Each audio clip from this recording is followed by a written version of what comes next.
Welcome to Opinion Havers, a movie podcast for people who'd buy that for $1. I'm Tyler. And I'm Cody. Cody, what did we watch? We watched Robocop, but not the one you're thinking of. Robocop. The good parentheses, one. 2014, close parentheses. Yeah, we did. We did. That's watch right. That one. They made Robocop. They made Robocop 2.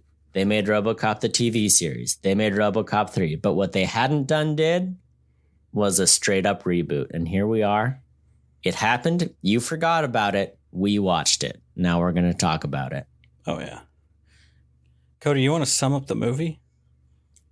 Imagine a world in the not too distant future where a cop dies and is turned into a robot. All for the sake of a company that makes security police robots. No, Cody, that's the first Robocop. That's the old 80s Robocop. We're talking about this one. Oh, you watched yeah. the new one, right? Uh-huh. Yeah. How'd it go for you, Cody? You know, I didn't like love it. It's one of those, it wasn't a total train wreck, but it wasn't like they nailed it. And so it was just sad. It was one of those, you're like, oh, I see all the potential of this movie, but it didn't reach it, you know? That's me. But look, hey. What? Lift your chin up. How was it for you? Cody, I think this is going to be a good episode, Cody. That's what I'm about to say. All right, because I feel like a controversial opinion on this movie. When it so I put this movie on the list. When it first came out, I freaking loved this movie. I had seen the original Robocop. I didn't know it was rated R. I watched it way too young, knowing that now. Yeah. But I'd seen the original Robocop. Cool. It's old 80s, right? It was 80s, right? It wasn't like late 70s. It was 80s. 80s. Mid-80s, yep. 80s action movie, pretty cool. Peter Weller, the guy that I mostly know as a guy that is on a lot of History Channel shows and documentaries as like a historian, because he's a professor of like art history. Did you know that? Yeah.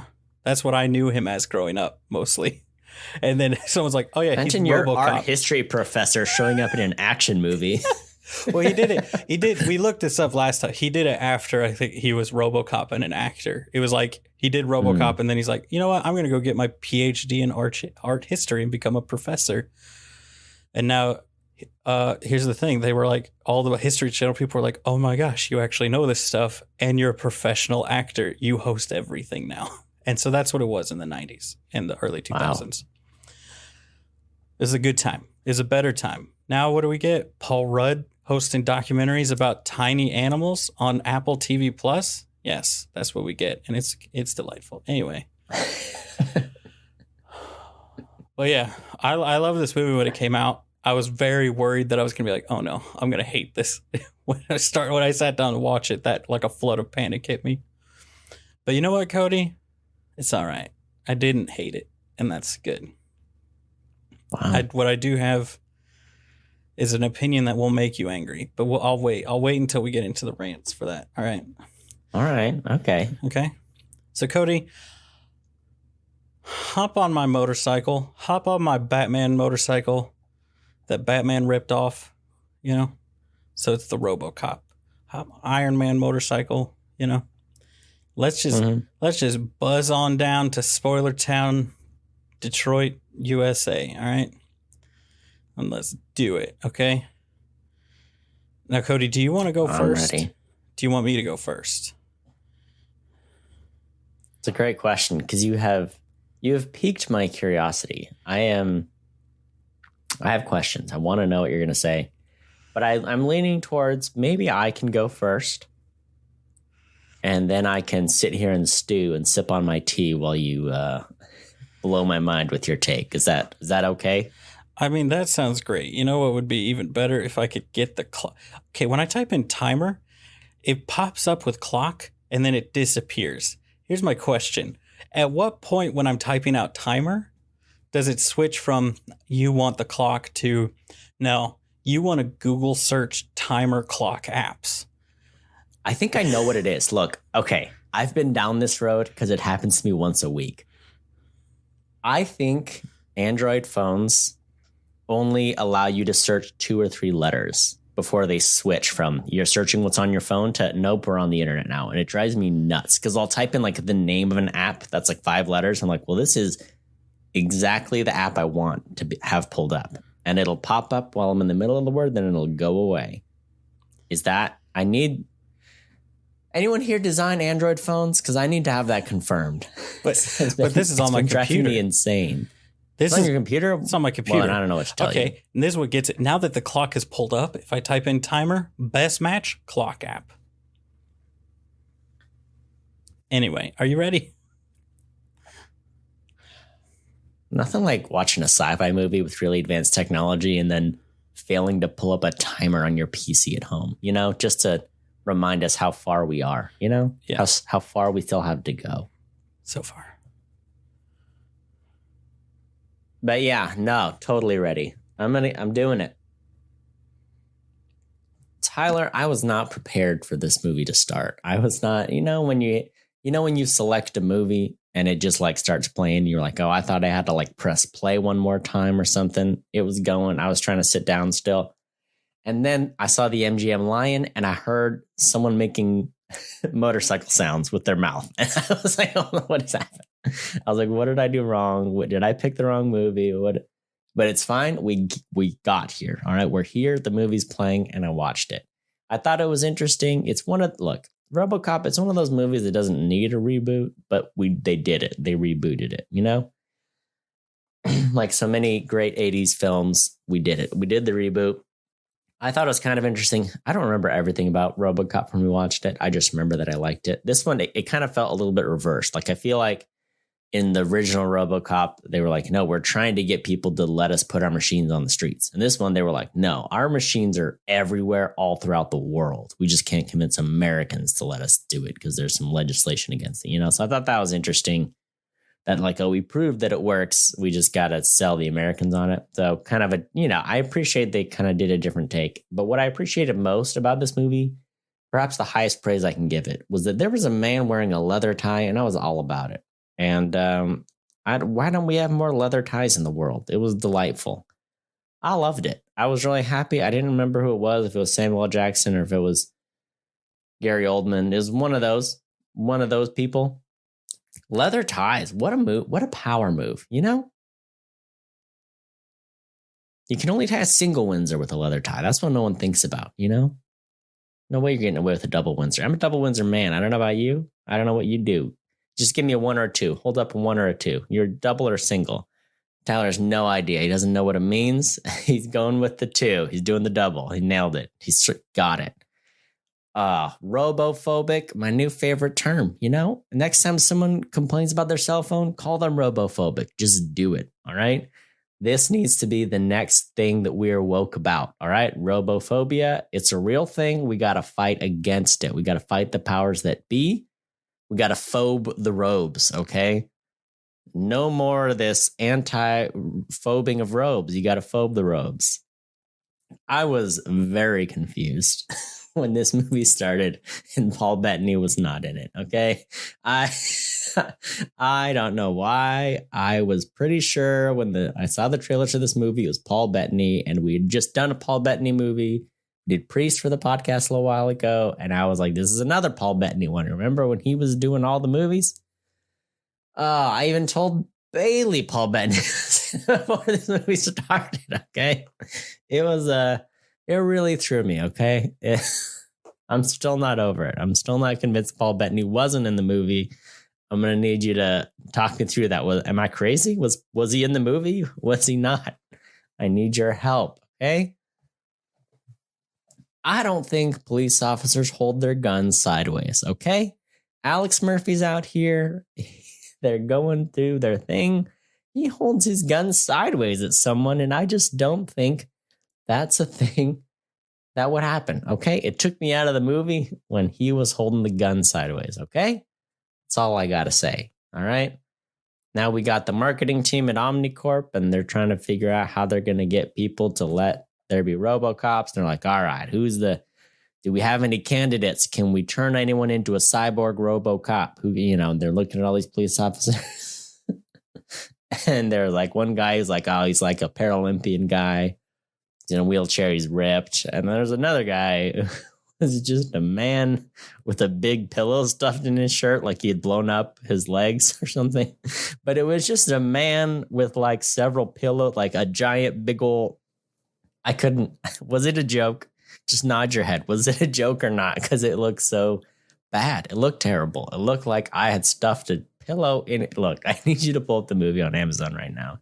I need you to scroll through. I'm going to guess it's around the 20 or 25 minute mark. Okay. If you can just find Pillow Shirt Man. If not, I'll pull it up during your rant and I'll send you the screen grab. Okay.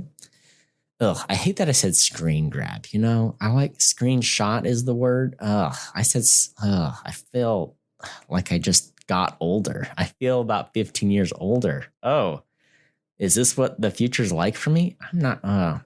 Abby Cornish. Let's talk about her.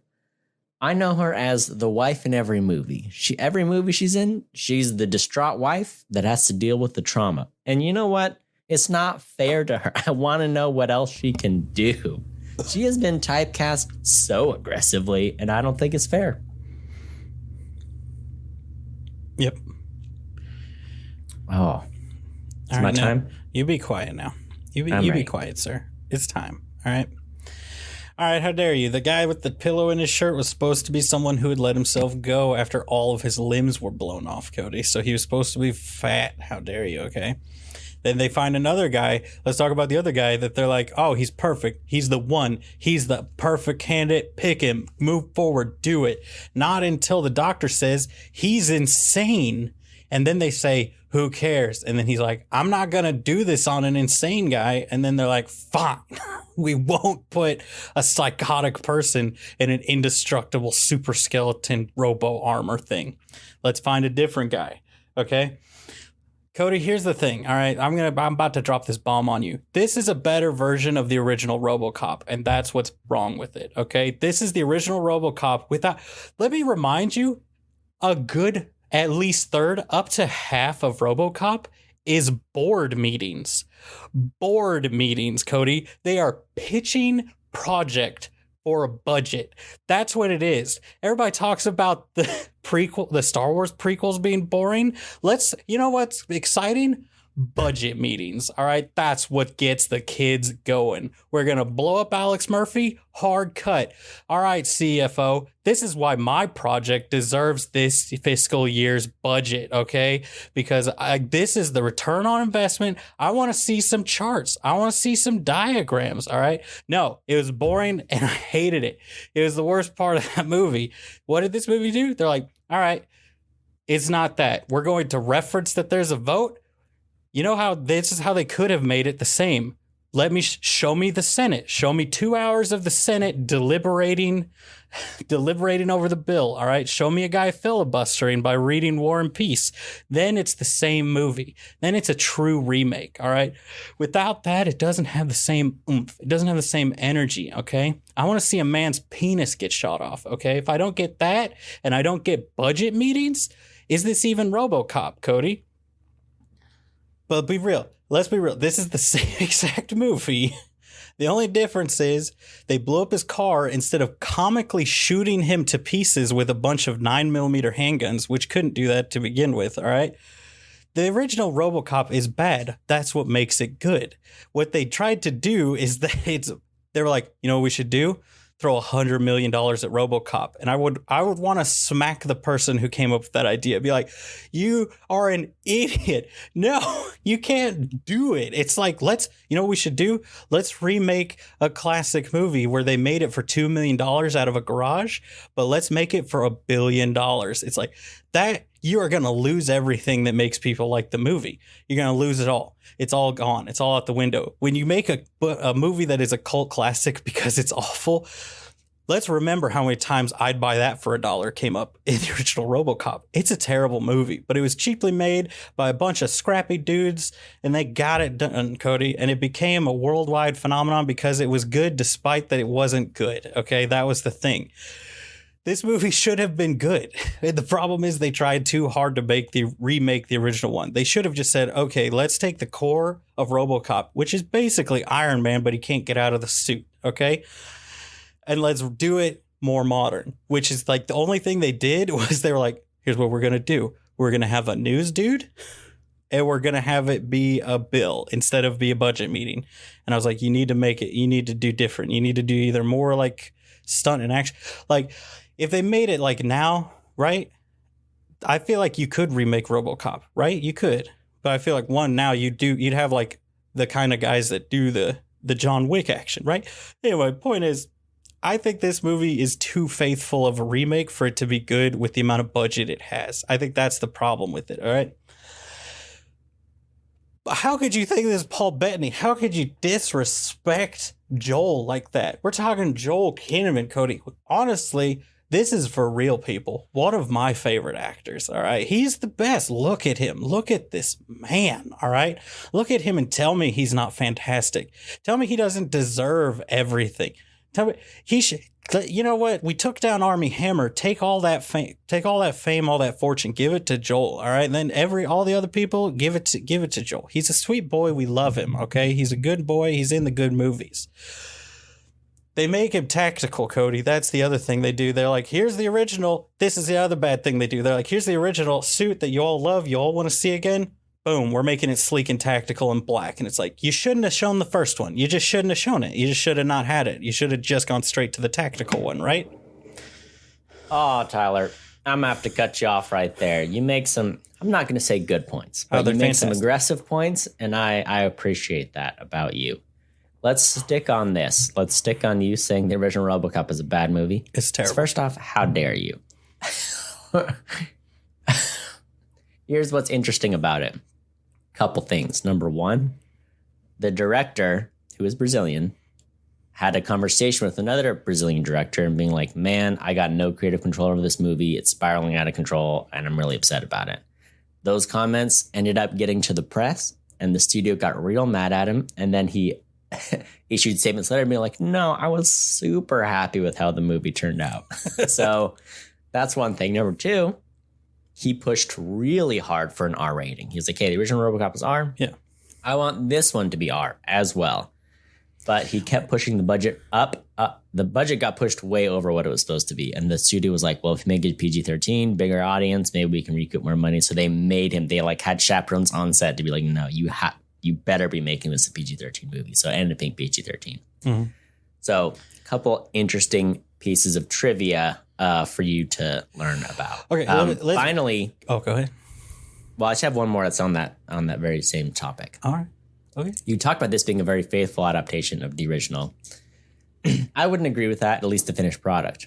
But what is true, this script is a rewrite of the original RoboCop script. So there was the original script, the first draft, and the director, Paul Verhoeven, whatever his name is, was like, look, I think this isn't going to work. I think it's too serious. I think we have to do something different with it. And that's when they went for like super satire, very brutal, a lot more comedic elements. And it's like satire of American corporations kind of thing. So that's where the original RoboCop ended up going. Now, the person who wrote this movie was like, he took the original screenplay, the one that the director didn't use, and said, all right, I'm rewriting this. And that's what it's based off of. So in that way, you're right. It is a very faithful adaptation of the original idea for RoboCop, but not what ended up being the 1984 RoboCop finished product. So here's what my issue, I think. Here's what I think where the movie falls short, okay? Is that, so they, like you said, they pulled the original script that they ended up not using. But like the main beats are the same, right? Where it's the cop, they're going after the main guy. Also, when he holds his gun sideways, it's when they're pretending not to be cops. So it's not like he does it in a real firefight. Some real he does do like this moves. thing, does do this thing where he's like peeking over, but when they're shooting, I'm pretty sure he always holds it straight up. But also, how often in movies cops hold their guns sideways and will like blind fire, and every real police officer's like, you would even guys who panic don't do that. They'll shoot their buddy on accident before they'll hold it sideways and shoot. It's like you're brainwashed to not do that. Anyway, point is, like they hit on the same points and they kept it like the same, like, oh, they go after this. He's going after the guy that gets him killed. His partner gets shot, but his partner's okay in this one, which I think in the original RoboCop, doesn't his partner die? Or no, his partner's dirty. Spoilers, right? His partner's the dirty cop. Whereas this one, so I felt like they did they hit all the same points, but like you said, they pulled a lot of the punches. Like instead of his partner being the dirty one, it was another group of guys he already doesn't like. And instead of it being these board meetings where it's like these, like, because it's like, I joke about, I will still say way too much of RoboCop 1984 is spent in corporate meetings. It's too much of the movie. Okay. Mm-hmm. And they cut a lot of that out, but there was a lot of suspense where like the energy of those corporate meetings wasn't like, oh, you'll get fired or I'll ruin you. It was like, I'll freaking kill you in front of this entire board. Yeah. And the attitude of the movie was like, oh, that might happen. So I think like a lot of the actors brought that same kind of energy, but the movie didn't build that in the same way. But I think what you got to do is take the idea of RoboCop and transfer it into a modern setting versus what they did was they just took RoboCop and transferred it into a modern setting. You know what I'm saying? Mm. Where, like you said, it came across like the first one was like so over the top violent that it's almost funny. Whereas this one just felt like a normal action movie. Yeah. Yeah. And kind of like you talked about, they could have, if they did it today, maybe it would have been like the John Wick team or something. And that was one thing I didn't love about this one. I didn't feel like there was much weight to the action scenes. Like I didn't find them particularly interesting. Yeah. So that was another thing I didn't love. And like, there were a couple that were decent, but most of them I was like, okay, yeah. He's super cop. He's going to shoot the people. He's going to, cool. He made it. I didn't feel like there was the weight of, oh, he's going to get blown up. And most of the scenes, maybe towards the end, it was a little better. But a lot of them are just like, oh, okay, yeah, no, he's outperforming everyone because he's the fastest program out there, Yeah. It is funny, though, because like you watch that now, like especially him raiding that warehouse to kill. I always want to say Falcone, but that's Batman. Whatever. Mercurio, whatever his name is, the mob boss guy. And like as I was watching, I couldn't help but think of like almost identical scenes in John Wick and Deadpool, where I'm just like, this movie would have been better had they done exactly like what I'm talking, like had they gone for the R, said what made RoboCop good. What makes people love it? Let's remake it with that same idea. Because I feel like what you could do is basically put the seriousness of John Wick like over the ridiculous violence of Deadpool, and that would give you a modern RoboCop. Yeah, yeah, definitely. And they just I think they were too. Like the violence of some of it was too much. Like that. It almost felt at times like it was shot for shot when it's like, well, this pacing or this level of violence or this level of something doesn't really fit with you remaking RoboCop because it seems like it's not that bad anymore. And you took out all the real bad stuff and just kept with like the weird. Anyway, so I think it's just RoboCop with more modern effects. And I think that's the problem is that it's a PG-13 RoboCop without the effects. Or with the more modern effects. But like, yeah, and they lean so hard on the effects, like... Which I think a lot of them stand up pretty well. Some of them do, some of them don't. I think that a lot of them are an instance where, like, you put this in, like, a fully lit room.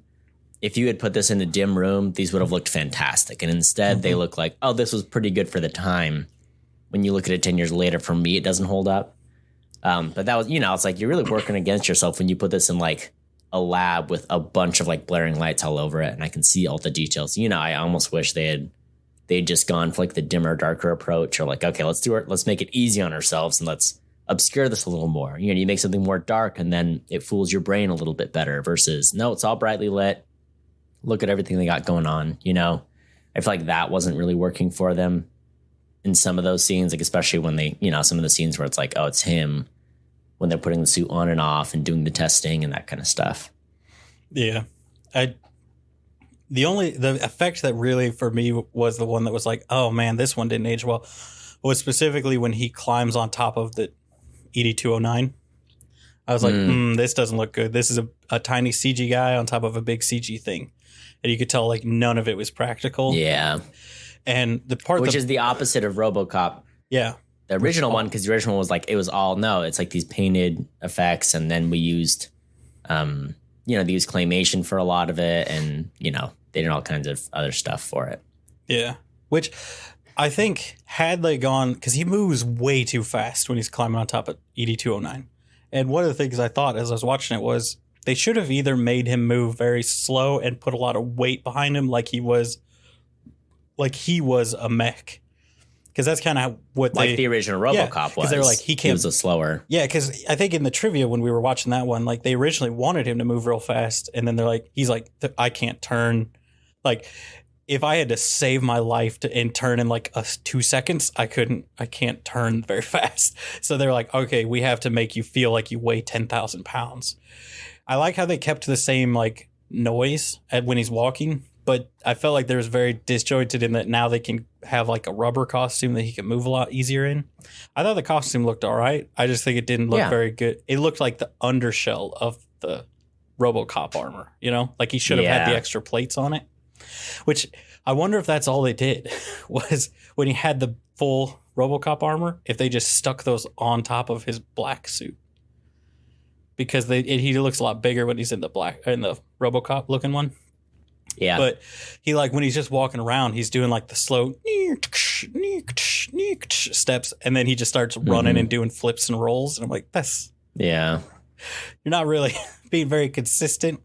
You're trying to keep it Robocop when you need to just make it a modern version of like what people think of now if it was Robocop had never existed and you were making it now, you know? Yeah. Yeah. But so I liked it. I thought it was a fun, bad action movie. I think it's not bad enough to be like a fun, bad, and it's not good enough to be a great movie, you know? I would agree with that. It's just it falls in that no man's land of like, oh, well, I'm not surprised people don't really talk about this movie because it fell right in that middle of, okay, not great, not bad at all. Yeah. Yeah. I think it made its money back because of China, you know, but it wasn't like, it didn't like blow up the way like Transformers does there. You know, like Transformers makes like $1 billion off of the Chinese market. But this was just like, they like action movies more than the rest of the world, so it did all right there. But but let me ask, how did you like Joel Kinnaman? Because I don't think he did a bad job. And Gary Oldman, I think like all the main actors did a great job. Yeah, I thought Michael Keaton was good. Gary Oldman was good. I don't know. I wasn't sold on. I definitely don't dislike this actor, Joel Kinnaman. Kinnaman, yeah. But I didn't love him for the part. But it's also they took a different approach, which I appreciate. Right, you're gonna reboot something, you have to take a different direction in some way. You think about the original one, you're like, okay, Alex Murphy, you like him, but he's just in a scene or two, and then he blows up, and then they turn him into Robocop, and then he's a robot. You know, very cyborgy and robot voice. Whereas this one, they're like, no, Joel Kinnaman's here. We're gonna have him, you know, try to be a little charismatic, and then he's gonna be Robocop. But he still, you know, he doesn't have like robot voice or like robot mannerisms, except for like there's kind of a stint in the middle of the movie where they've turned off his hormones, you know, his dopamine. So he is kind of just a robot kind of guy. But it wasn't super sold for me. But I've seen him in other things. Like he was good in Suicide Squad. So, you know, in this role, I didn't love him. Bailey didn't love him. But I think it was also the hotness factor. Like either needed to be more or less hot, you know? You know what I'm saying? And I think, honestly, there's a nose thing happening. It's not quite working, but there's a proportions thing as well. He's got very broad shoulders, but like very slender legs and hips, which is a little awkward. Bailey and I had this conversation during the movie, but I think the thing that really did him in this movie was the hair. they didn't give him a good haircut. He had very much like a, I don't care how I look, I have crime to fight hair, you know? I think if they had given him a little nice haircut, a little bit longer hair, styled it, or even just maybe just a buzz cut might have done better for him, you know?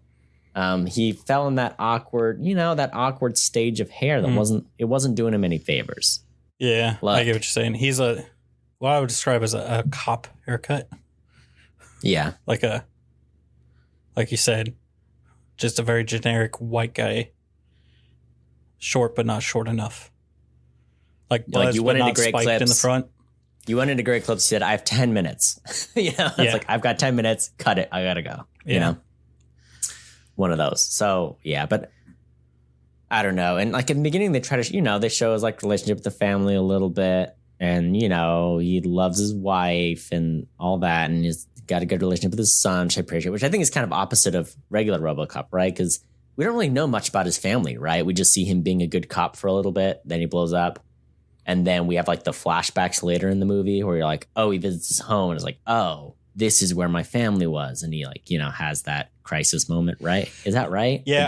I don't remember. I think it's implied. You don't see him until the flashbacks, I don't think, or it's like implied like that he was a good dad and had a happy family, but it's not like his family's part of the movie, except for like that's the thing about this one too, is I feel like they made it a point to include the family in the movie, but I also feel like they didn't really drive the plot home, except that he got a little too emotional at one point, which throws off his dopamine, which messes with the system, that kind of had an effect on the plot. And then the wife is always, she's doing some pushing on her end to be like, hey, I need to know where my husband is. What's going on with him? I haven't seen him in forever, but I don't know that it ever like fully affects the plot, But since you're talking about the family, let me talk about this. Right. We're in the house. He takes his kid up to bed. He kisses the wife. It's nice. Then they have a little steamy moment where they're kissing on the bed. And then she's like, oh, the car alarm goes off or something. So he's like, he goes and checks it.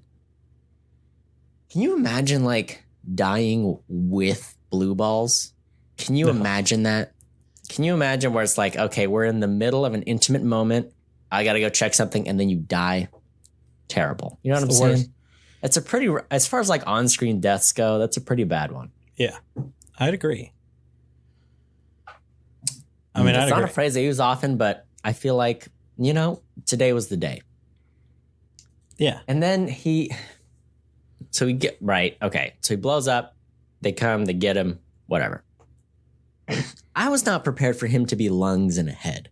When they get him in the lab, it was almost comical where I was like, oh, he is lungs, a head, and a hand, and that was just it. I wish he had a little torso to him or something. Like, I don't know. It fell in the uncanny valley a little bit where I was like, he's just a head, but he has lungs. He's a head with lungs, Yeah. I don't know. It didn't hit me the way that I think it was intended to. And maybe, once again, I think part of that was like, it was so brightly lit. I think if they had done like a dimly lit scene where you're like, oh, something's moving. What is that? Oh, is that an organ? Oh, it's his lungs. Instead it was just like, they just popped it right up there. And it was like, there's his head, there's his lungs.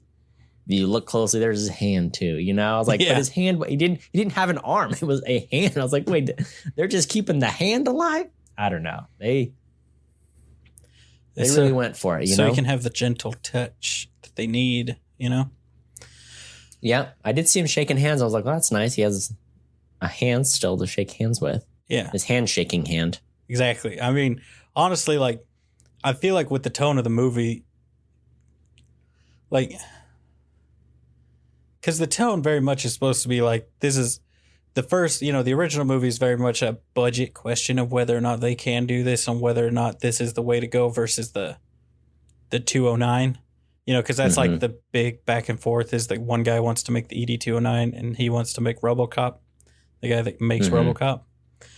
And this is more like, well, we have the CEO kind of replacing those two characters, so he just kind of decides what's going to be done. It's more about the marketing of it, right? They're like, we have to repeal this legislation. We have to get public support to repeal the legislation. So how are we going to make a face for my company's robot policing solutions that people will be like, oh no, this does work here. We like it, Yeah. Well, that's what I was saying. That's like why you almost like would expect him to just be a face, a brain, and a hand. Because it's like, you need the face, you need the human brain, and you need the hand for shaking hands. And that's it. You don't need any other part of the humanness. But it's like, give him an attachment or something, Like you said, the man died with blue balls. Give him something. Yeah. That comes later. That comes after Commissioner Gordon takes over the company or something. I don't know. I don't know that either. Another thing about this movie is I feel like they really went for it with, like, they tried to be a pretty smart, like, heady movie. They brought up a lot of themes, right? Like, they made it a point to be like, oh, look, if you have too many emotions, that messes with our technology, And then they make a really big point to say, no, he doesn't have free will because we've designed him so that once he's in combat mode and his helmet's down, then it's just the system running, and it's just sending signals to his brain saying, no, you're doing all this, but he doesn't really have free will, right? And it comes up a little bit, right? Because then he starts solving his own murder, and he goes on his own. He's like, no, I got to solve all the cases. I'm going off. I'm doing this. So I think that was something they tried to bring up. And then, I think they tried to tie it all together at the end with Samuel L. Jackson giving his speech. And look, you can complain about the boardroom meetings in the original RoboCop, but there were so many scenes of Samuel L. Jackson giving political commentary and like exposition dumping on the audience. Yeah. And I think there's just as much of that as there was. And at least in the boardroom, there's multiple people. In that one, it's like, no, this is Samuel Jackson. This is like, it gave me like hard, like Fox News opinion show vibes, which I think is what they're going for. Absolutely. Yeah. But like, it was a little traumatizing at certain points where I was like, I'm having like flashbacks to different presidents we've had recently. I was like, I'm not ready for this. But I don't know that they tied it all together in the end. I mean, they tried, and they also, to their credit, they painted a lot of homages to the original RoboCop, like the original RoboCop suit popping up. And you talked about I'd buy that for $1. They like flipped that line at one point in the script. So they do a lot to pay homage to the original, and they have a lot of themes in the movie, but I don't know that they executed on any of them that well. Whereas I think one of the strengths of RoboCop is that it's kind of a simple thing they're going for, and they just go hard on it. And because it's such an obvious satire that it works, Yeah. Which, I mean, that's kind of like, I think it's too much an attempt to say, let's remake RoboCop unless what it needs to be is let's remake RoboCop. Yeah, you know what I'm saying? Like, let's remake the movie. Let's recreate the idea of RoboCop. Like this one, like you said, it brought up so many different themes, but it didn't. It tried to be real political and like, oh yeah, we're talking about the stuff. But they would like, it'd be like if you were in a conversation, be like, hey, like, man, recycling, right? Anyway, do you watch the football game? And then you're like, nailed it, got it. Everybody thinks I'm a genius, and it's like, you didn't say anything. You just said the thing. Yeah. You just referenced the thing. You didn't actually say anything also about like, it. The beginning of the movie is like they show the police in a foreign country, right? All the police robots, and they're doing a news story on it to be able to look at how well it works. And they show locals being like, look, we're going to try to blow up some of these robots to like show how terrible this is, don't hurt any people. And they do all that. And then they don't really talk about it again, except that Samuel L. Jackson is like, it works everywhere else. Why can't we do it here? And at the very end of the movie, he's like, look, some people say, well, we use these robots. That makes us no different from the imperialists. We tried to free ourselves from 200 years ago when we started the nation, but no, stop whining. We're the toughest, baddest nation out there. And that's the end of the movie. You're like, oh, okay, I see how that's the start and the end of your movie, but nothing in the middle of your movie expounds on that idea, But then also in the middle of the movie, you bring up the whole free will thing and you open that topic up, but I don't feel like you do enough to tie it back to that either. Yeah. So it's like you have all these interesting ideas you've thrown out throughout the movie, but you haven't capitalized on any of them or resolved any of them, really. Yeah, they're like, oh, he's in combat mode. He has no free will. And then later it's like, so is that a lie? What is happening right now? Like you said, they never close any of the things they bring up.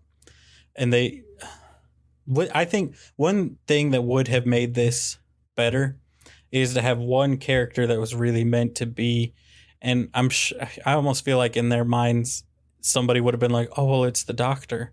They needed Samuel Jackson's character, the Novak, and they needed a counterpoint to him. You know, whether it be like having it be two different news shows randomly on TV or something, or something more subtle than that, but have him be like, yeah, this is great. Everything's awesome. And then they're like, look, we've got the senator that's on the screen once that says, no, and then he's gone. And then he never comes up again. And it's like, cool. I don't think he did a good job balancing out the like doing any. If you're going to have the political dialogue or like the political commentary, don't you need to have like more than just the one guy shouting at the screen? That's what news channels do. They don't talk. They don't actually have any kind of commentary on anything. Mm-hmm. So yeah. And speaking of the guy, the senator who's like, no, we got to keep the whatever act in place, the Reynolds Act or whatever it is.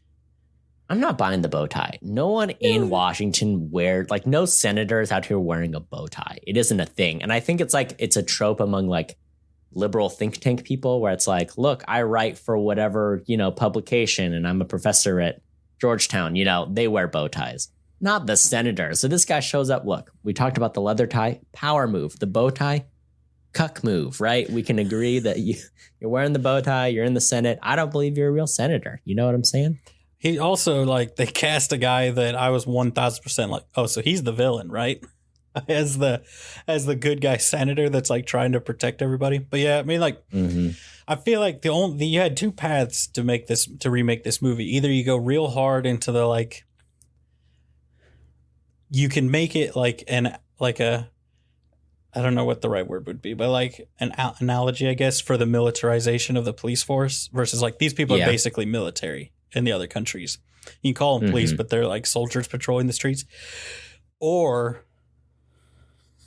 And then you kind of draw that, right? And then with all that stuff, or you can deal with, so you could go hard on that route. Or is it the free will and the AI stuff? Or you can make it just the other path you take. So that would be like, well, yeah, there's the free will and AI, but I was thinking like you either go that route because I feel like that was like one of the strong, like if you took you could make the movie that way in its current form because there's so much around that, or you make it just like a dumb, over the top action movie. The cops, except for and just like take for granted, like, no, this is all fine. It's all good. It's just like a handful of people who are evil and he's going to find them. Kind of like what the original Robocop is. Like the idea of Robocop in both movies, I feel like, is kind of take it for granted that, no, he is a good guy. This is a good idea to put good guys in these indestructible armors to be super cops.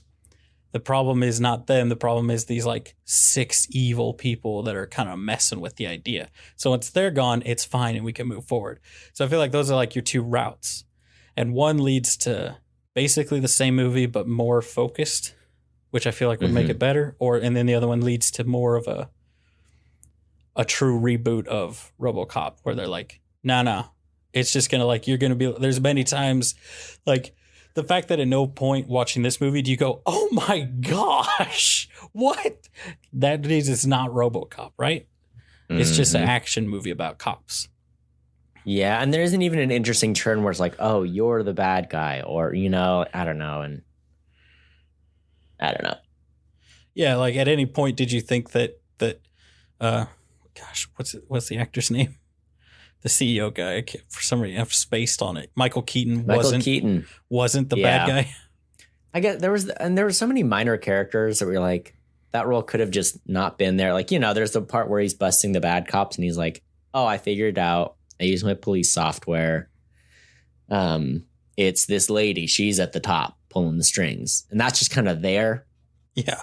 And I feel like it's kind of a throwaway. And even too, when they're going to make his original the original appearance, the public appearance of RoboCop, where they're like, look, we're going to send him out. And they're like, hold up real quick. I just got to download like 10 terabytes of data into his skull first. You're like, hold on. Yeah, don't do that. You've got 20 minutes left till the appearance and you're going to just totally alter, the whole software, the whole ecosystem. It was like, that was dumb idea. That was a bad move. Yeah. Which again, that goes to like, I think one of their themes was the manipulation of media and stuff like that, which again, they didn't do a great job of making that a central theme of the movie, because I feel like the movie didn't have that much of a central theme. Yeah. But like, he goes nuts and just shoots and arrests a guy in the middle of a crowd. And then they're like, look at him. He's the best cop ever. And it's like, yeah, I don't know if that would be the best thing for a cop to do. I'm pretty sure. Yeah, it's like you talked about. There was no flip side of it. There's no commentary on the other side being like, oh, okay, we're seeing the public discourse. It was just like, no, we're seeing Samuel Jackson yell about his point of view. Yeah. About it. It'd be like if somebody only ever watched, gosh, who's that guy on Tucker Carlson? Tucker Carlson? Yeah. And you're like, speaking of bow ties. Yeah. Oh, does he wear bow ties? I don't know if he does anymore. He was a huge bow tie guy back in the day before he got real big. But now he's not a liberal cuck, so he doesn't wear bow ties. Oh, yeah. Yep, exactly. Speaking of Samuel Jackson, I did not realize how big this man's hands were. There's one shot where he puts his hands up like this where I can see him, and I was like, is there a fisheye lens going on? They're huge. They were enormous. I was like, I've seen so many Samuel Jackson movies, and I've never been distracted by his hands until today, until this one. Just want to get that one on the record. On the record. Yeah. Yeah. I think too, I don't know. I kind of mentioned there's that middle part of the movie where it was kind of a weird detour where they're like, look, if you have emotions, then the software doesn't work. Because they talk about it with, there's the guy playing guitar, and he's like, I can't do it. Then Gary Oldman's like, no, you can do it. And I was like, okay. And then he does it, but then he's like, look, your dopamine levels are too, it's just kind of a weird, it's one of those sci-fi principles where you're like, look, you're trying to explain a concept, but I guess they had to introduce it to be like later in the movie of like, look, this is why we have to take off his dopamine so that he just does what we want him to do. I don't know. I don't know if it quite worked for me. I feel like it would have been better had they not basically re-explained it when he's having his meltdown later.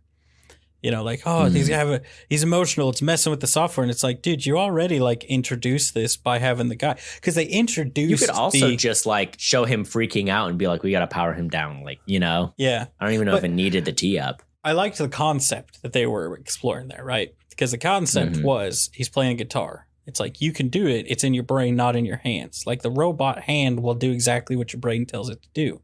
You remember how to play guitar, you can play guitar. And then the guy starts to get emotional, messes it up. He says, oh, you can't calm down. You can't get emotional. And then he has the guy has the line where he's like, I need emotions to play guitar, which ties in with, had they had someone on the other side of Novak, I think this would have been driven home better. But they have the thing they talk about a few times where him having emotions as Robocop is what separates him from the drones, right? And that's why a real person hesitate to pull the trigger because they know what it's like to hurt someone and to feel pain or to feel guilt. Yeah. So it's like I feel like the doctor needed to be more of like an outspoken, when they're in. Here's the thing is, it's like, I think the role of Dr. Whatever needed to be more like pushing back against the Michael Keaton's characters. Like, all right, you know what? Like, it's like, oh, well, our drones did this course in 17 seconds. He took 47 seconds, which again, he tries to explain it. And I'm like, no one got this part, but it's like part of the thing that was causing the issue was the droid was just a program running in this AI thing, in this like simulation. But his is like the program's running. It tells his brain tells his suit, which then tells the program. So he's like, he can do it just as fast as he has an extra step to the processing. And that's something that like they just bulldoze past. I'm like, no, this would be a terrible way to test it. It'd be like, all right, I'm going to run a macro in Excel and let's see if you can type it faster. And it's like, but if I'm like, all right, so it's like, all right, Cody, what's 2 + 2? I'm going to put it into Excel. Can you write in hieroglyphics 2 + 2 faster than I can hit enter on this keyboard? Yeah. Well, it's like, you're never going to beat it. Did you see Sully, movie Sully, Tom Hanks? No. About Sully Sullenberger? Yeah. So, spoilers for that movie if you want to skip ahead, but that's the whole thing, right? He lands a plane in the Hudson, like, look, he saved everyone. And then all the insurance people are like, no, he put an entire plane in the river. He's reckless. He ruined everyone's day, So they're like, look, all these simulations say you could have turned around and landed at Newark and been fine, and they go back and forth and back. And finally in the trial, he's like, look, I'm a human person. So if you run that simulation and give me 10 seconds to think and weigh my options, you'll see that it doesn't work because I don't run as fast as the machine. The machine in the simulation is going to say, hey, we hit a bird, turn around right now, hit Newark. Okay, we're going to be okay. We'll land. Right. Whereas in real life, what happened is like, oh, we hit a bird. Oh, we hit 2 birds. We have 2 engines down. Is there enough time? I'm not sure. There's not enough time. Okay, we're going to land in the river, So it's just, that's like the whole point of his trial was, nope, if you give me just a few seconds for human error, absolutely, I did the right thing, Now run the simulation with the 5-second delay and you're going to crash the plane every time, Yeah. So kind of interesting. But yeah, same idea. So like, I think the movie would have benefited from him being like, no, you can't, like, this is an unfair test, or like have it be like the simulation and it's like, look, we do this, but then they like have it show somewhere, even in the background or something, have it be like they ran it 1,000 times and 20% of the time the robot shoots the kid, shoots the combatant through the child, because his gun just isn't as accurate as the robot thinks it is. The robot expects it to be 100% accurate, and it doesn't do it that way. Yeah. So it's like, Robocop. I was trying to remember the character's actual name, Alex Murphy. The Robocop never shoots the civilians, but you're going to have a certain number of civilians get shot with these drones, and like had just like things like that. Be like, look, he does it he does it twice the time, but he's always right. Something like that. But again, it's like I would say, like it's too much of a, which I think also suffers. It's too much of a, like they followed exactly what happens in the first RoboCop, so it's like. It's a big proponent or a big reason, I think, why straight remakes are a bad idea when it comes to movies, because you know what's going to happen.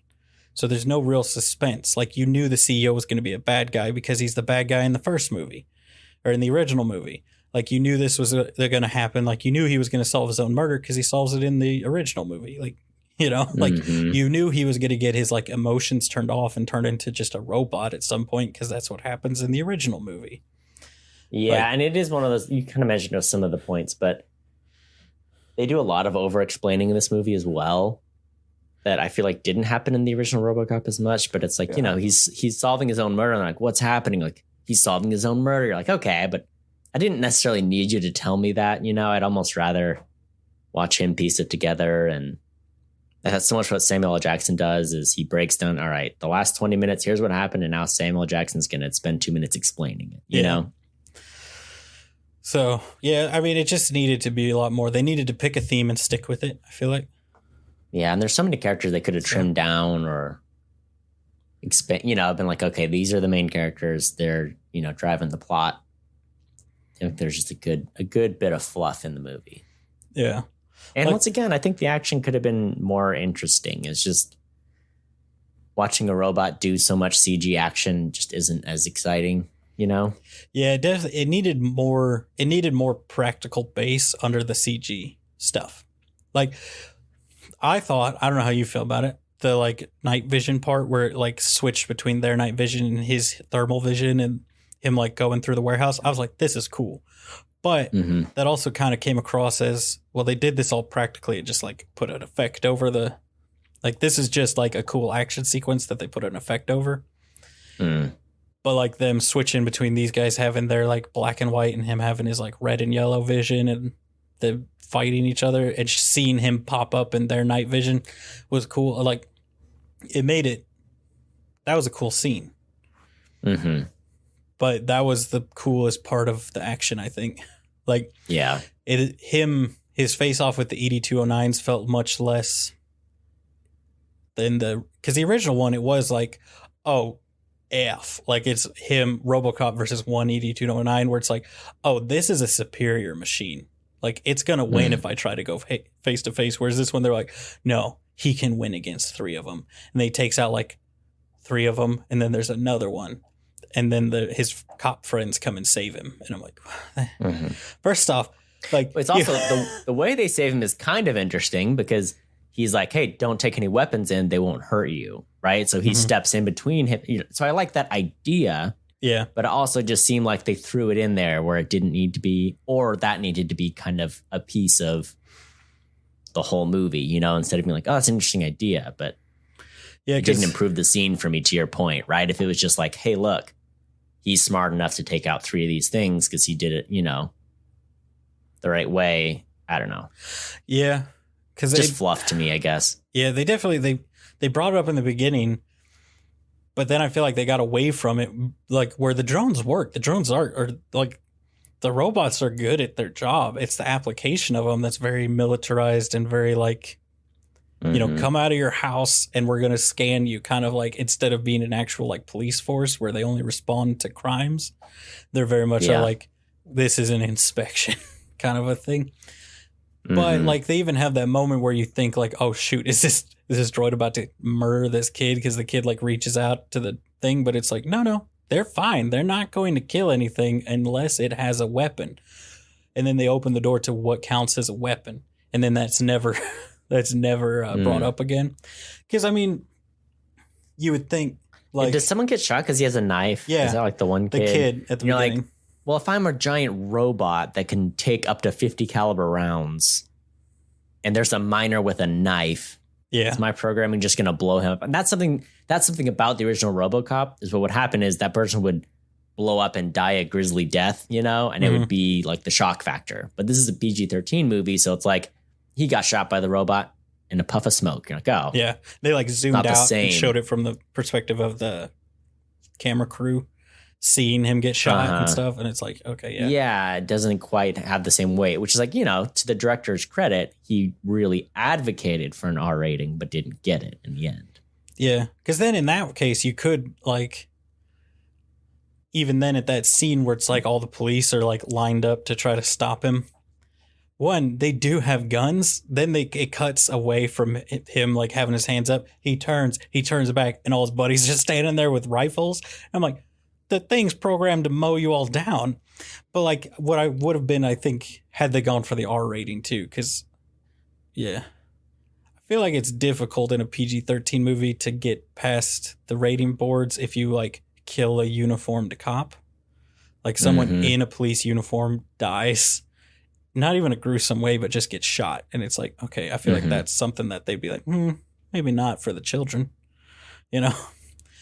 But like, had it been like the security forces are coming and they see this exchange and these SWAT officers come out and the ED-209 just unloads on police officers, they're like, oh no, shut it down. They can't, like, it's killing police. Like, we're all going to prison unless you shut this thing down, kind of thing. Like, I feel like there's a lot of cool themes in the action movies or the action scenes they could have gone for. They didn't. Yeah. And I hope RoboCop does get another shot at a remake, because I feel like with modern effects and some of the newer directors that are willing, like studios are willing to put more money behind those big budget R-rated remakes, and like there's a lot of directors now that are really good at doing those gruesome but still like not disgustingly gruesome, just the right amount of violence to fit with the theme of the movie. Like, I feel like it would be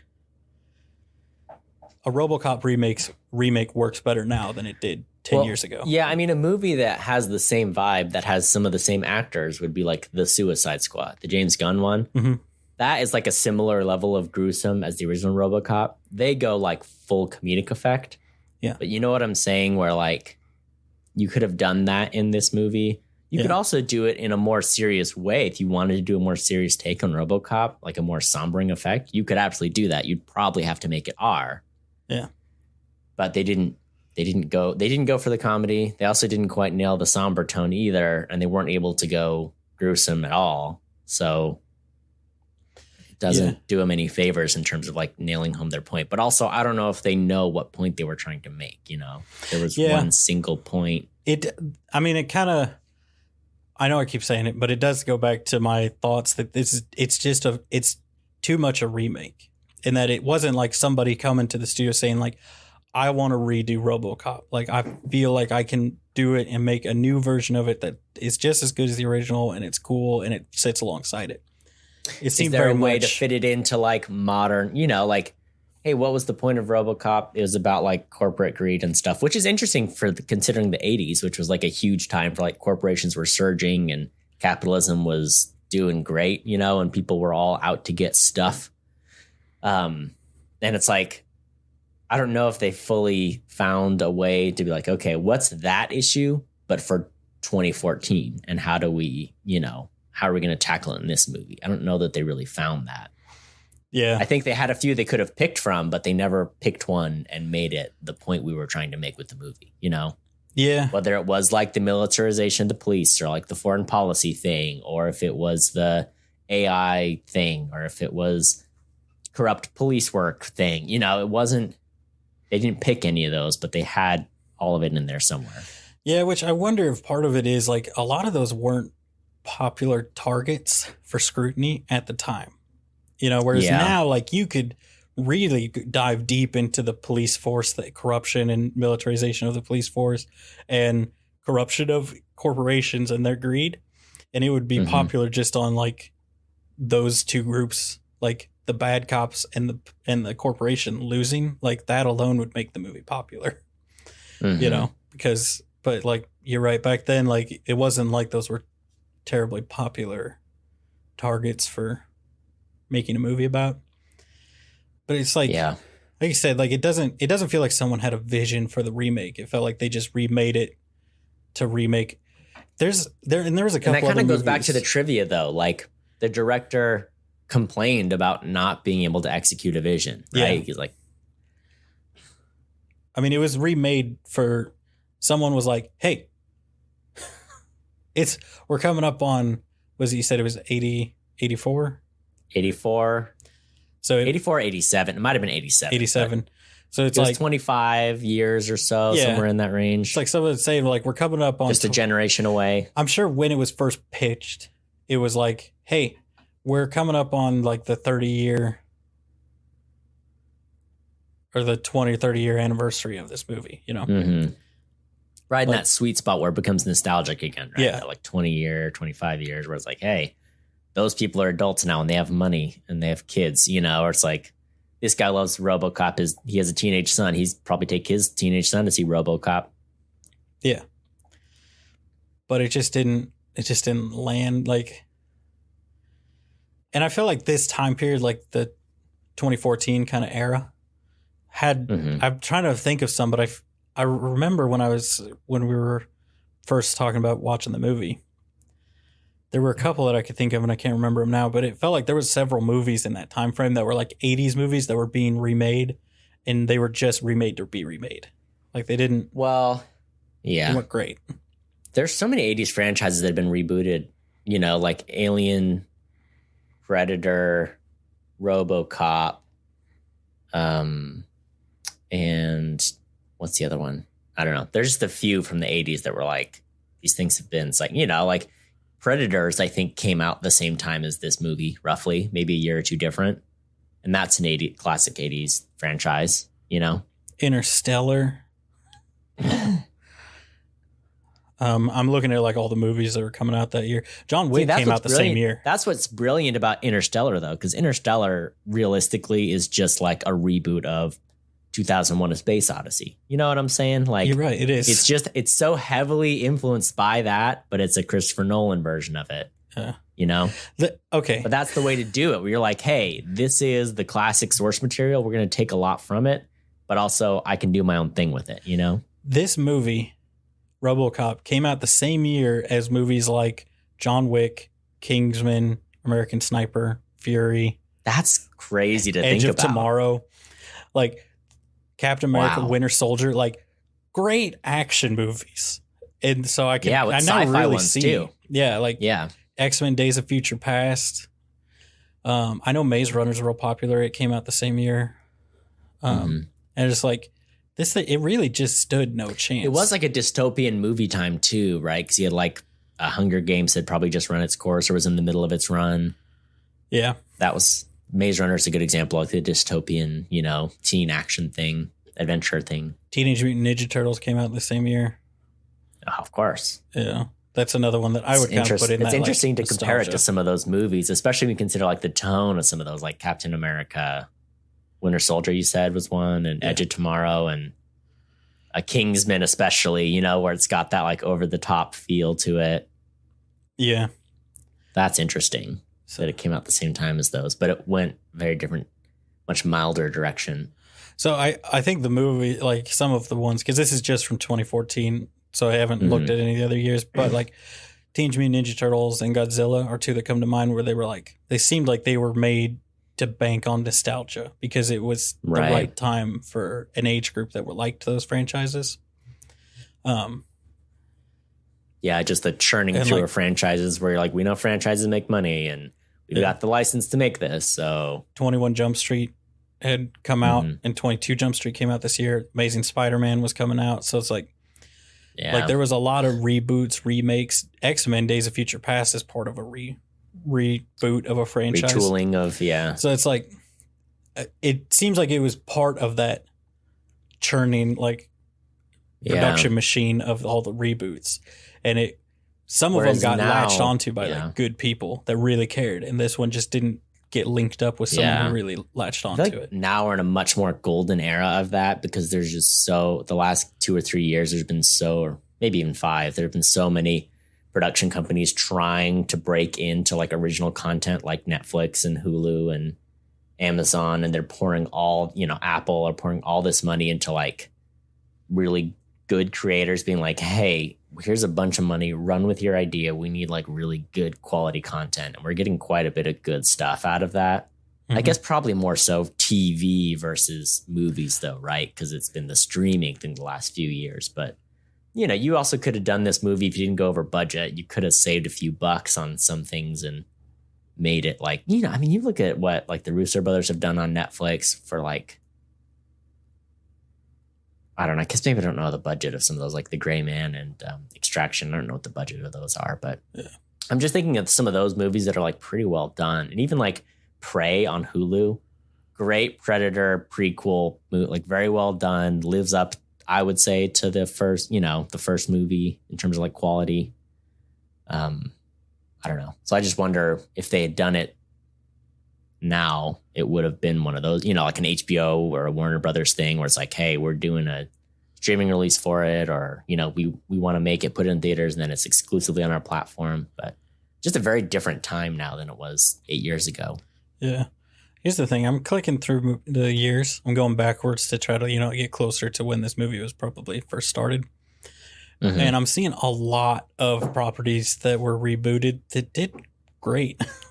Like, that did what? That did great, that are like good remakes. Like in this is 2012. Oh gosh, what was it in 2013? Wolf of Wall Street got remade in 2013, and Star Trek was getting remade. Oh yeah, Wolf of Wall Street is what's like I think it's like classified as like a sequel, but Wolf of Wall Street's a movie from the 80s. Oh no, you're thinking of Wall Street. Oh, not Wall. Yeah, there's Wall Street, and there's Wall Street. Money Never Sleeps. Or Wall Street. Wolf of Wall Street. And there's the Wolf of Wall Street, which is not. That's a different dude's story. Yeah, Wall Street's a fictional story with like Michael. What's the guy's name? Sheen. Michael Sheen, Martin Sheen. Which is the right one? What is? I know Wolf of Wall Street. Emilio Estevez. Is it based on a guy? Is based on a real dude. Okay, yeah, okay. So I was like, it's based on something.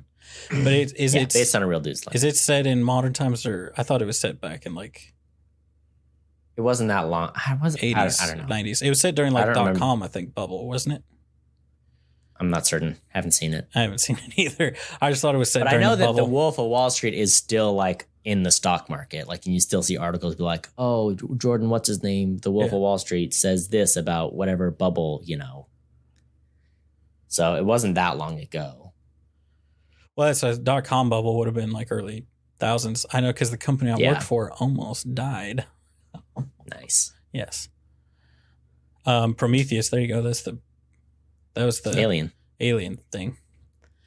So I mean, as I'm scrolling through, I see good ones, I see bad ones.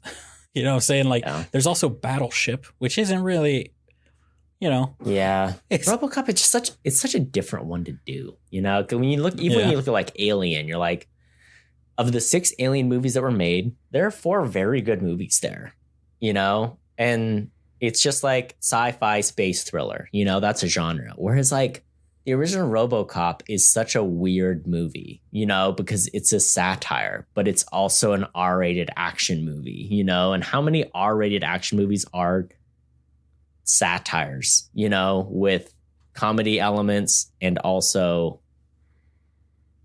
I don't know, it just seems like a different sort of beast versus Predator, where it's like, no, it's an action movie, you know?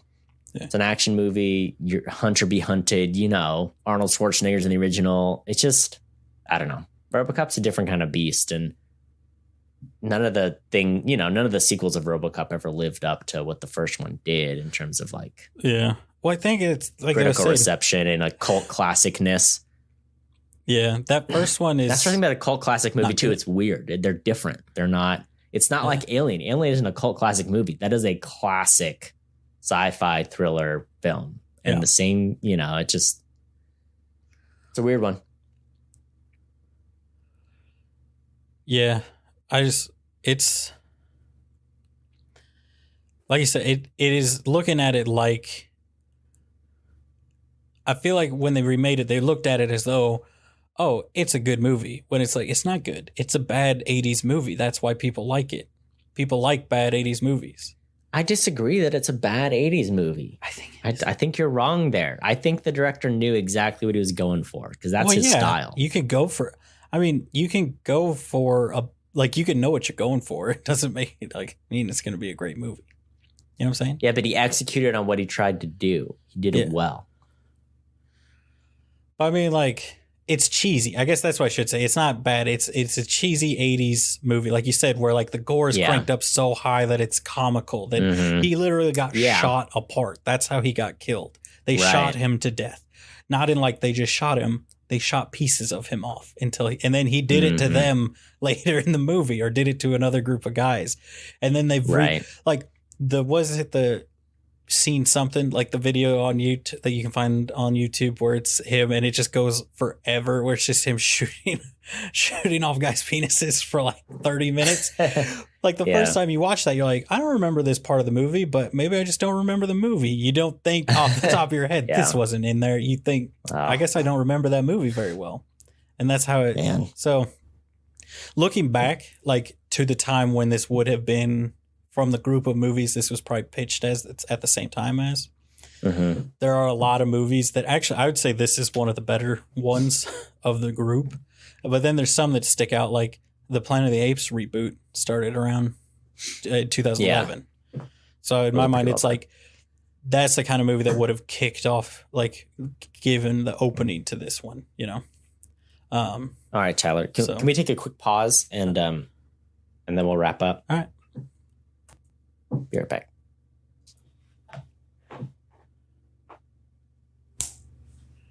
Three, two, one. I think Planet of the Apes is a pretty good example, because I think those movies are like better than they should have been. And there's like a trilogy of them that are all good, which is so rare that someone reboots a franchise and gets multiple another couple movies that out of it. Saw were things like True Grit and Tron, like a lot of 80s things were getting remade in this time, and they were doing well even though they weren't good. So this one, I feel like this looking at it almost looks like this was kind of the death, like the final nail in the coffin for those kind of half done remakes that were just like, let's go get a guy that looks kind of like and can act like John Wayne and remake True Grit the exact same, but it won't be as good because people don't like Westerns as much anymore, and we just don't make them as much anymore, and it's just not going to be as good, you know? But also maybe throw in some woke stuff that doesn't fit with the movie. So you're out here throwing shade. You haven't seen at True Grit, Coen Brothers in front of me? Oh, I thought you said you hadn't seen it. It's a bold move. Yes, What'd I have. you think of it? Yeah, I saw it in theaters. I saw the Coen Brothers True Grit. Loved it. But I also had never seen the original. And now my dad loves the Coen Brothers a lot, Westerns, and I have several people that I used to know. I haven't talked to them a long time, but they liked Westerns a lot. Like they loved like the original True Grit. They were like, it was fine. So it's like, why remake this movie? And they're going to be like, it's all right, you know? Yeah. It got nominated for I'm Oscars. just saying, like, there was such a group of those movies where they remade them, but I feel like they all missed the mark on remaking the movie. So the thing that made them good or bad was whether or not the director had a vision for the new version of the movie. So like the Coen brothers obviously have a vision for that version. Mm-hmm. So the fact that, and other people might other people who are fans of Westerns might disagree. I just know like this small sample size that were like, it was fine. I think John Wayne fans didn't like the new one as much, but I'm not like a John Wayne fan, and I like the new one a lot. So there you go. But that's the other hard thing about reboots too, is I've seen a lot of rebooted movies where I'd never seen the original. And I was like, oh, I enjoyed that, or I enjoyed it for what it was. You know, one of those movies like, oh, pretty good enough to watch in the movie theater. Didn't love it. I've seen my share of those, but I think if I had gone into it having seen the original, been a fan of the original, I would have been let down by the reboot, you know? And maybe Planet of the Apes is one of those for me because I'd never seen the original. And so seeing the new versions, I was like, these are solid movies, you know? But I think it's the same thing. Like I have a hard time if I read a book, I have a really hard time watching the movie. Just because, especially when it's a book I love, where I'm like Fight Club is a hard, you know, that's a cult classic movie. I don't like it that much. I like parts of it, but I love the book so much, and it's so different from the book in some parts that I just can't enjoy the movie the same, you know? Yeah, I also, you know, I mean, the twist of Fight Club, right? Isn't that like 90% of the enjoyment of Fight Club? And then... No, I wouldn't. Not for me. The movie, not when I read it. But it's a big part of the movie, and I think it's something that makes it very memorable. Is it so? You know, it's a big twist, just like any like M. Night Shyamalan movie. You know, it is a big part of it in that way. But I think for me, I don't know. As a book fan, I've read Fight Club like a dozen times or so. It's a pretty short book, but. Once you know the twist, you reread the book and you're like, oh my goodness, it was right in front of me the whole time. This is amazing. And it gives you a new perspective on the book every time you read it, which is what's cool about it. I don't know if that's the same for the movie. Yeah, I think it would definitely be hard to do that. You know what I'm saying? Yeah. But it's a part of the memeability of the movie, right? Is that they make soap. No, the big reveal is. Yeah. But what are you saying about it? What am I saying that it's about the twist? Soap? Oh no, I was just saying, isn't that like I've heard the same, that there are people, a lot of my friends, I've never read the book. I didn't even know it was a book until I met someone who's like, oh, I love the book. I read it like 100 times. I'm like, what? So I have yet to meet someone who's a huge fan of the book that likes the movie. Yeah, I wouldn't say I dislike the movie, but I just think the book makes several points in it, and the movie very clearly throws those points away. Especially when it comes to like the ending, where it's like, the book has this direction, it goes the direction, it ends in the direction, whereas the movie goes the direction, and then once it's to the ending, it's like, let me just flip around and walk back a few steps. You're like, well, why do we walk down this path if we weren't gonna stay on it, you know? Yeah. But Cody, I want to give one more analogy because I think it's the closest to this movie, right? And it's interesting because I like this other movie a lot too. So in 2010, I think is the year I got to, is when Tron Legacy came out, which is another 80s remake. I grew up with a Tron VHS. I loved Tron. Yes. I loved it so much. Oh, all right. Let's talk Tron because I have seen both. I've seen the original and we agree? Look me in the eyes here, Cody. Remake. Can we agree? Can we come together on this? The original Tron is an awful movie. It's terrible. It's bad. But it's so I would say cool. It's not a especially good movie. As a kid. You're like, they're in the computer. They're programs. That's so awesome. You know. Yeah. But it's a bad movie. Even like my dad who bought it, who loves it, is like, 100%. It's a terrible movie. It's like, it's freaking awful. You know. And then they made it, and they're like, but I think that's one that they did take, and they're like, here's the essence of Tron. Boom. Modern times. Still awful. And everybody's like, it's awful. What do you mean? Anybody who thinks the new Tron is like, let down the original. I'm like, it's the same. Okay. No, I've shared this exact point with many people, because what is the point of Tron? It's sci-fi. Yep. It's got a great soundtrack and good special effects. And that is all the original was. That's all the new one is. You know, it's a Daft Punk album, and it's got a couple hot people, yep. and they have cool lights and effects and lasers. You know, like that's all it is. So I think like that one, I think they're both on par as far as movies, but that one did exactly what it was supposed to do. They went for the remake, and they remade it. They took the essence of Tron, they remade it in the modern time. And I think, but they took the essence of a not good movie and replicated it, which is what's weird about it. I think the new Tron is a little bit better. I think the new Tron is like better, marginally better than the old Tron. I think the thing that makes it better is like they used the same actor. You know, Flynn is the same person. I think he's a better actor now, obviously, than when he was younger. He's gotten better with age. So I think there's that. I think like it benefits from newer CG, and that makes them be able to do cooler stuff with it and like have cooler stories and stuff with it. But what I think is that they were both, I think Tron, while I do think Robocop, the original Robocop, is a better movie than the original Tron. Like I think it's just a better made film, like a better story. I think it's an example of how like movies that were really cool back then, if you port them forward without significantly changing them, they don't always land the way that you think they're going to land. You know, because I don't think, did the original Robocop like break records and go crazy and like, or was it more of a like slowly built over time, its fan base? And is it like a cult classic, or was it popular at the time?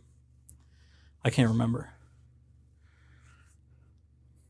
That's a good question. I don't know if I know. It's a really good question. I'm not sure.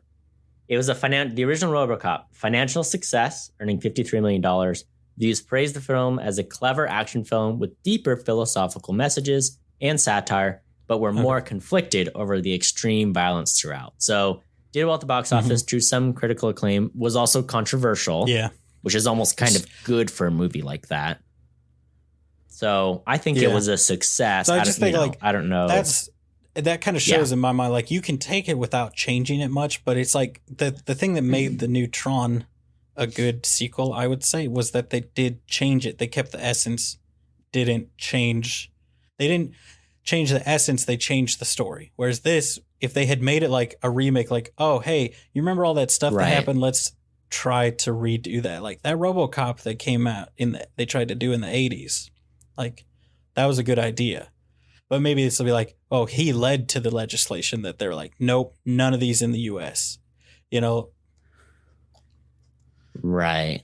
Or, you know, yeah. Because if you carry on the same thing, like Tron Legacy isn't a reboot, right? Or it's like a reboot. It's not a remake. Whereas this one was a remake. But you could have rebooted RoboCop and said, hey, RoboCop is a common thing now. Look, there's, you know, oh, what if there was a rogue RoboCop that went bad? Or what if, you know, we had a RoboCop who developed a heart, or I don't know how, but you know, what if you said we live in a post RoboCop world where now RoboCop is the norm, or where, like you said, where the legislation is directly tied to it, but instead we're remaking it and saying, no, we're back.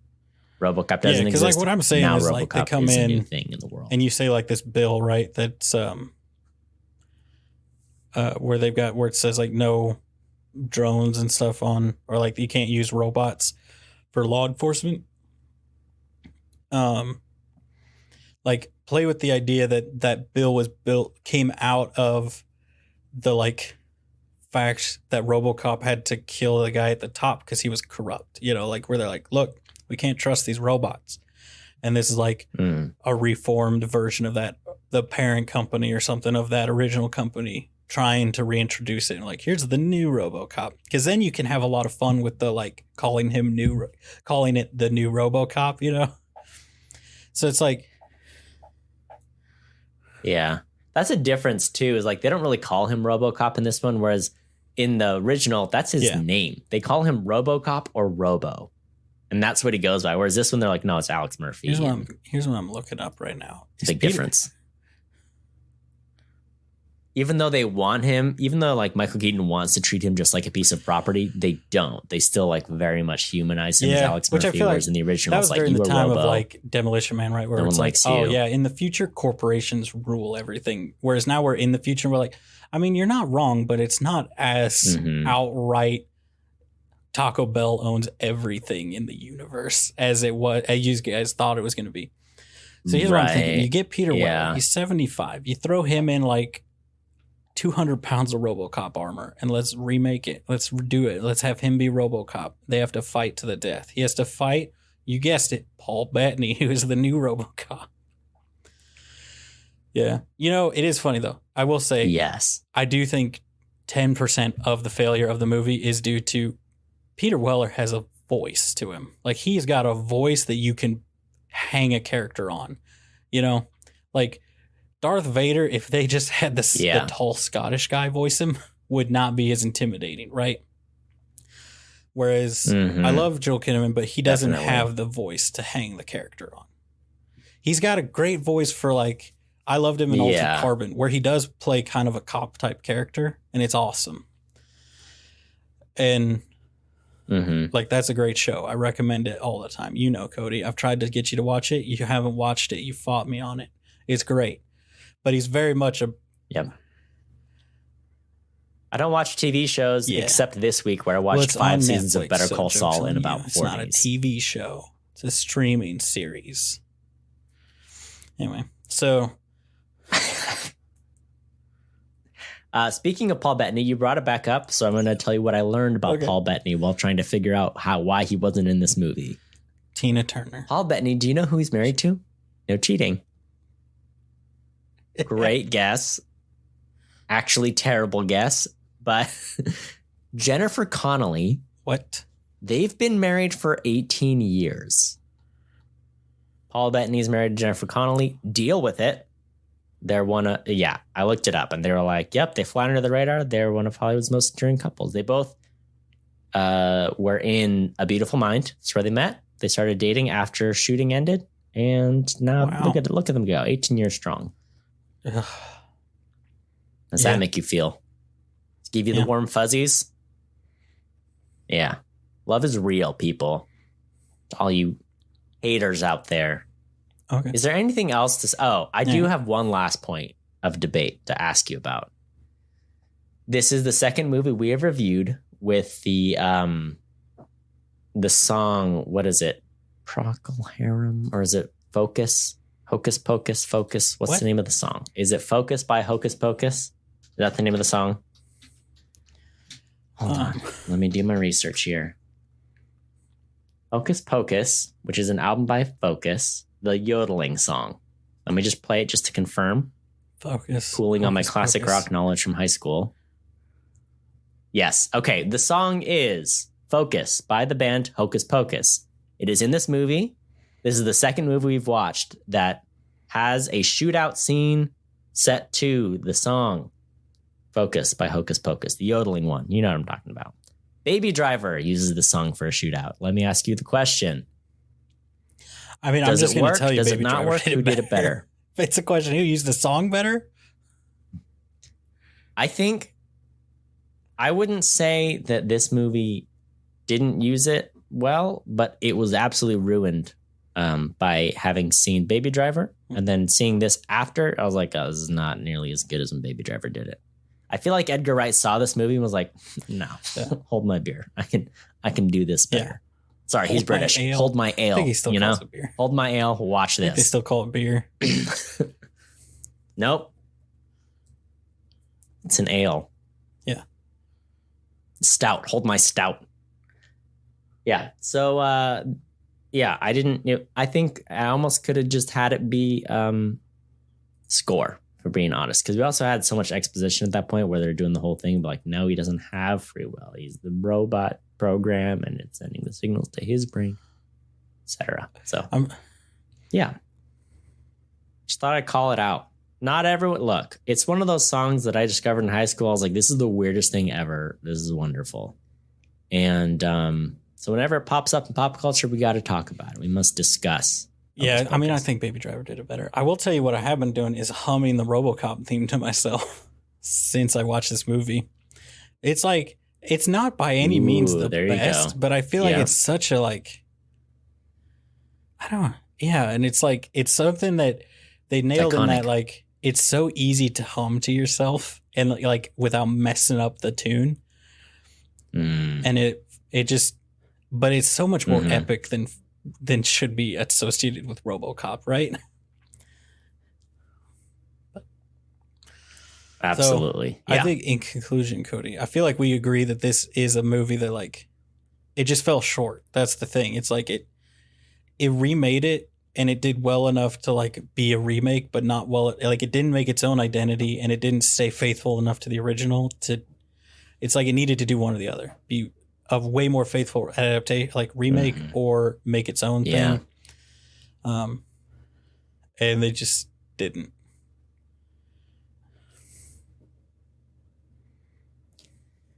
Yeah, there wasn't one dystopian future commercial for a weird product or service, and that was my favorite part of the original RoboCop. Which it feels like they were trying to replace it with the Novak thing, but that's like the original one was funny. Yeah, and that it's like right, which isn't half as fun. Relief with exposition, which is a bad idea. Yeah, and it's like comedic relief plus world building. Whereas this one is just like, no, we have this today. You can turn on the TV and watch someone from any kind of fit with, political party like do this now. The world they tried to build was very much like, oh yeah, no, like you recognize the world. This is in the near future. Whereas in the 80s, they were like, nah, this is like 40 years away. Like if you're a grown up, you'll be like old or dead. And if you're a kid, you'll be a grown up, with kids your age. Whereas now they're like, no, this is in like 10 years. I feel like this is also another one that like if I had seen this movie and never seen the original RoboCop, I may have rated it like half a grade better. But because I've seen the original RoboCop and then I saw this one, it didn't, I think this is one that I could have seen this. If I had seen this when it came out, I might have been like, oh, that was pretty good. But since I'm seeing it now through this lens, I'm like, fell short for me, Kind of like you talked about. When you saw it, you're like, this is great. I love this movie. So with that said, what would you I'm going back and forth rate it here. Because I think our last episode did kind of show it is funny how different our like grades are, where like you didn't like the last movie and I liked it. And we both rated it a C. Because for me, like a C is an okay movie. So if it's like a C minus, it's okay, but not great. If it's C plus, it's okay, but it's, it's on the good or better side of okay, kind of thing. So I'm hovering around that C range. I don't think it's like a bad or a terrible movie. I'm going to go with, you know what? I'm gonna go a B minus actually, because I think it's good. I just think it just suffers from not knowing what it wanted. Like it suffers from being. It's a movie made by a committee, like you said. That guy didn't have creative freedom. He didn't get to make it own. Yeah. So it was controlled by executives somewhere else. So I feel like that. All right, so. Well, this is interesting. I feel like when I was watching this, I was like, this is a D somewhere, But I think you've talked me up. I think I'm going to say this is a C minus. I think if I had seen it in a different lens, maybe it would have been like a C plus if I had seen this when it came out with no RoboCop experience. But I will just, in case you forgot, when we did the original RoboCop, do you remember what you graded it? I have it pulled up here. You said it's a bad movie, but I will remind you that you gave it an A minus, as did I. So we put the original RoboCop an A minus. I'll give this one a C minus. You gave it a B minus. Yeah. So that all works out to I'll stand by we'll call it. The fact that I do think this is just a better version, but like because the old one's from the 80s and it has that 80s flair to it and it's rated R. It is the better. Mm-hmm. But like this one is just better it's that same what it was trying to do. With prettier coat of paint. If you gave this same movie to that director and let him fulfill his vision, it could have been. It's that one with all of the bad stuff edited out and new stuff to replace it, put in, and like a prettier coat of paint on it. But it's like you didn't need the prettier coat of paint. You just needed the. Yeah. That was what was cool about it. It was Detroit, industrial, brutal, going for it. Yeah. See what you're saying. Wonderful. Well, hey, thanks for listening. You can share us or review us wherever you find your podcasts. Yeah. You can also yell at us on social media at Opinion Havers, Facebook, Instagram, Twitter. We're sharing memes on there. And, if there's a movie you want us to do, you just holler at us. We'll add it to the rotation. And have opinions. Until next time, watch movies.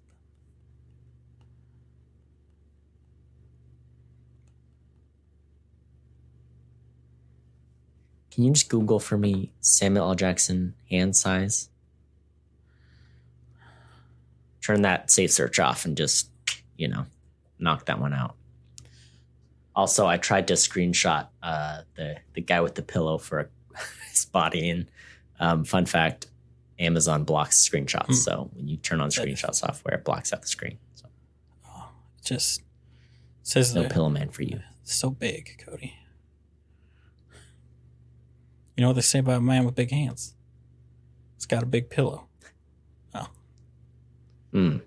Big gloves. Oh.